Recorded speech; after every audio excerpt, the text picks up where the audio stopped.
Now tuned into the greatest. So when that bag come, I won't fumble. I've been stacking on the low, but hey, I'm tired of being humble. Let me get to it. That motivation music. Get control of your life, don't let nobody else do it. Cause when I gon' have matching Ep.530s cruising. Feel like you winning on the ground, but he really... Yes, sir. What's up, everybody? Welcome back to The Run with me, Manny Wilson. All the way from Detroit to Chicago to your speakers and headphones.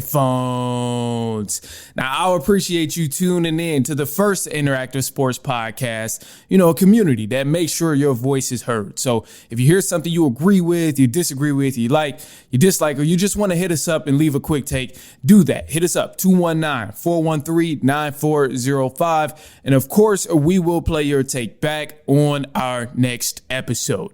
And then shout out to SeatGeek for sponsoring this episode. Get $20 off of your first ticket purchase when you use the promo code The Run Podcast. Now, this code can only be applied for first-time users on the mobile app or website. So I don't know about you, but you better go to one of these basketball games. If you got it like that, go to one of these NFL playoff games. Baseball going to be coming around the corner soon. Concerts, all of these different things that's happening in your city, outside of your city. You better go use this promo code, create the account, save yourself $20 on that ticket purchase. Now, something that I will not be saving is my feelings for the Atlanta Falcons hire.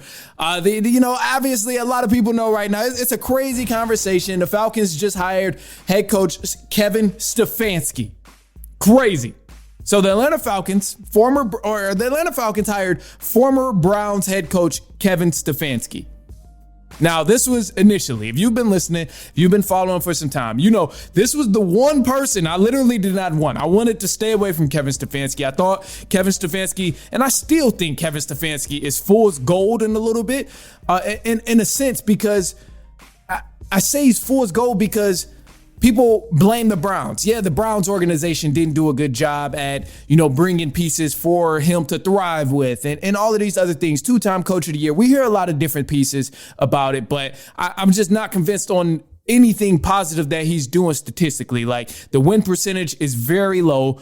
And there's a lot of other factors, but I've been going on and on for weeks about why Stefanski isn't good. So you'll have to just scroll through the IG, the other episodes, the TikToks, all of those. You just got to go back and listen to it.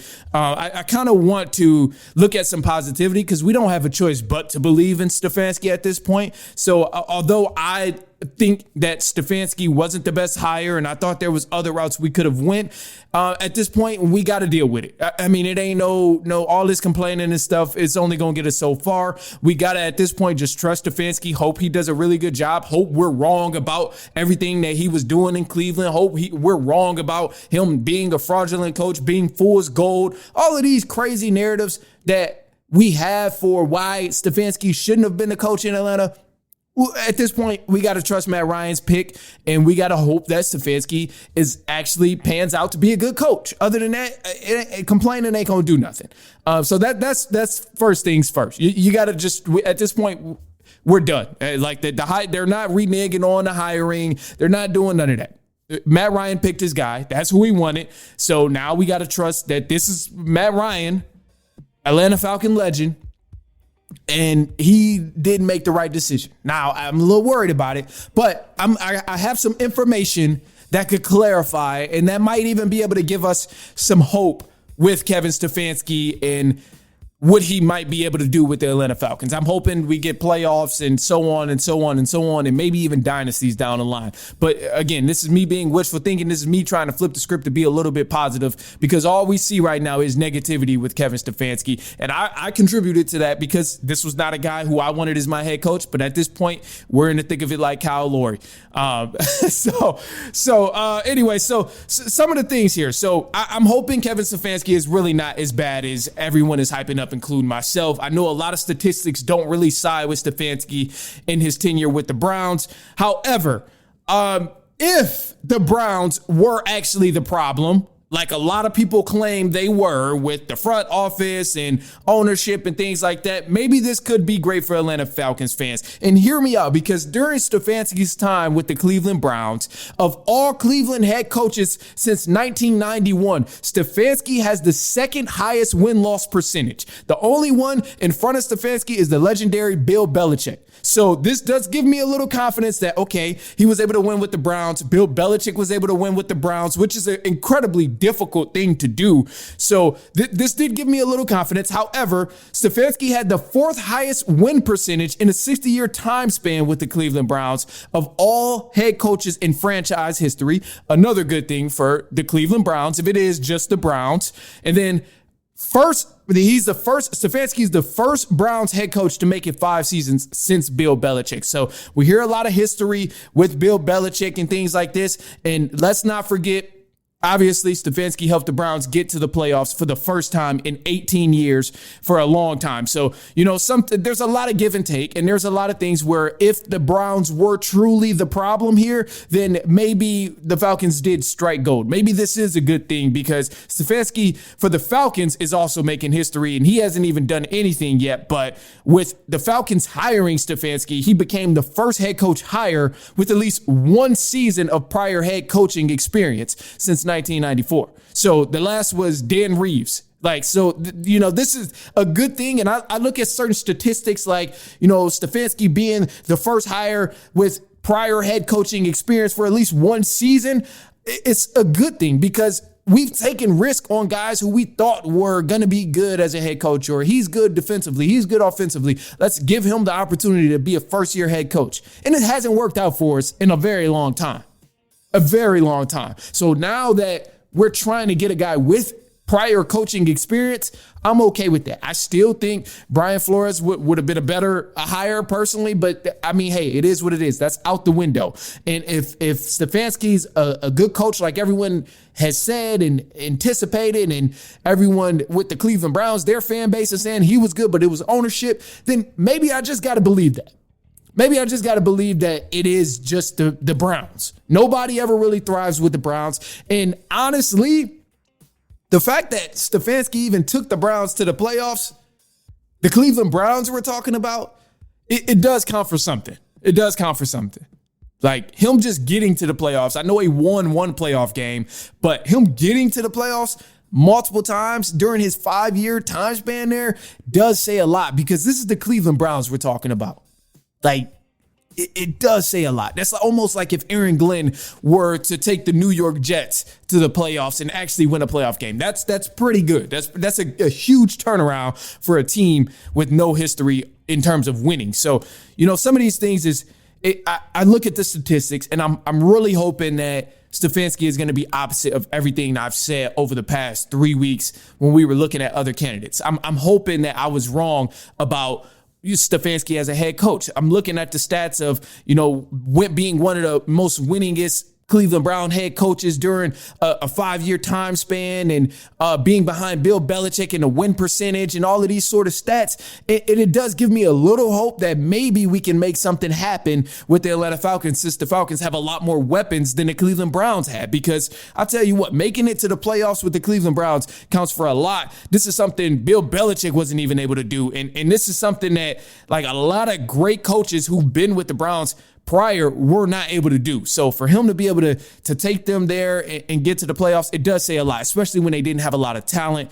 And then now I see him going with the Falcons as with culture or with prior coaching experience. This gives me a lot of comfort. It truly does, because I'm looking at this like, okay, at least this guy is going to be okay with his clock management. Like, I know it was a lot of drama going on in Cleveland. They were a talk of the town for the first 7 weeks of football about who's the quarterback and what they're doing bad, what they're doing good. The offense is this, the offense is that. I get all the conversations about that when Stefanski was in Cleveland.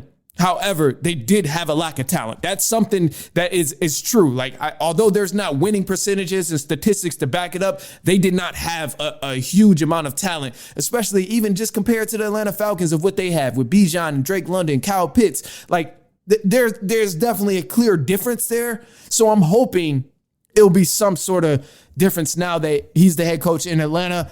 I'm ultimately still not on the side of Stefanski. I still don't really like the hire. The only thing I can say about Stefanski that I'm glad the Falcons did pick him for is the fact that he has that prior coaching experience. Because a lot of guys didn't have that we hired. I mean, one of the main guys that I wanted, Clint Kubiak, he didn't have that prior coaching experience. So this is something where in a way it could have been a risk, because who's to say he starts his first coaching job with the Atlanta Falcons and then all of a sudden he's not good. He's not cooking up like we thought. So it could have went either way. But, you know, I think also another aspect to a lot of people getting upset about Stefanski being the head coach.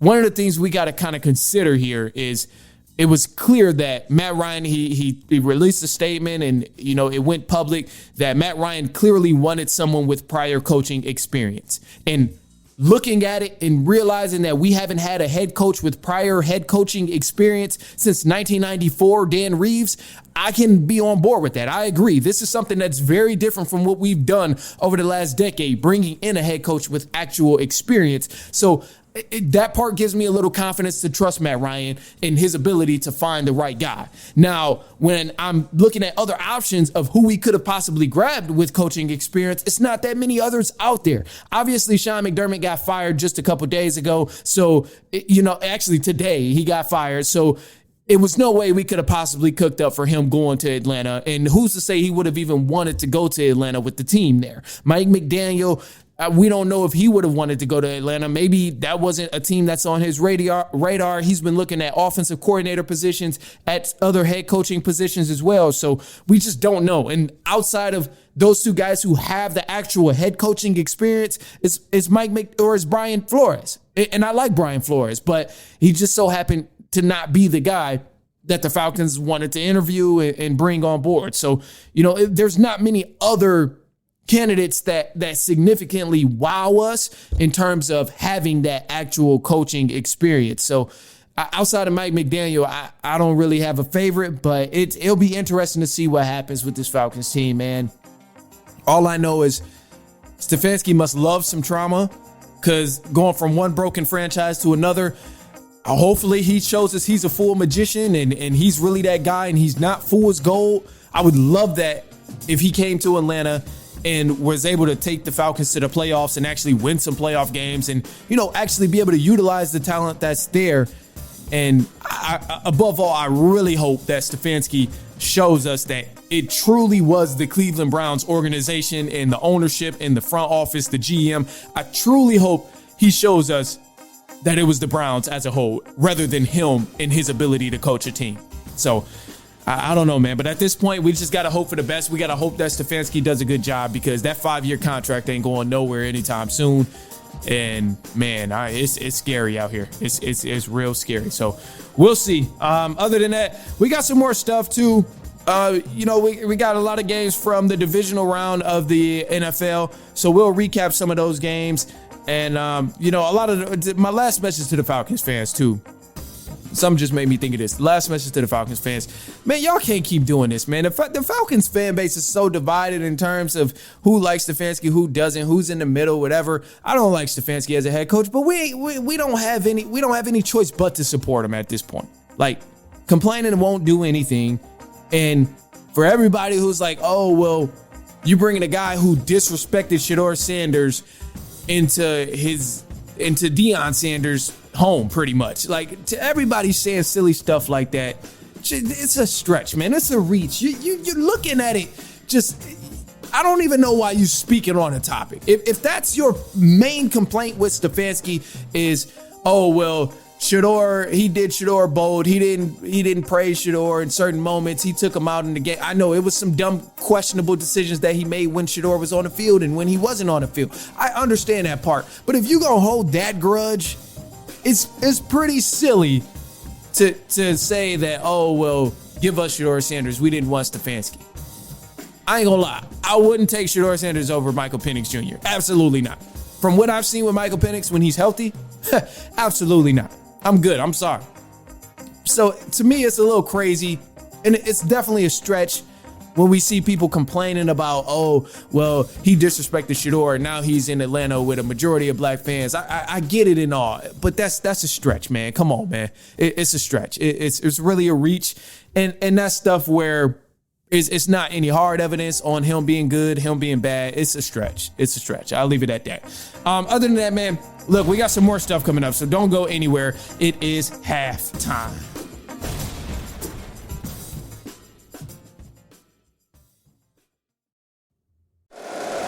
If you like the show, please take a moment to rate, review, and subscribe. It really does help the show to grow. Thank you for listening.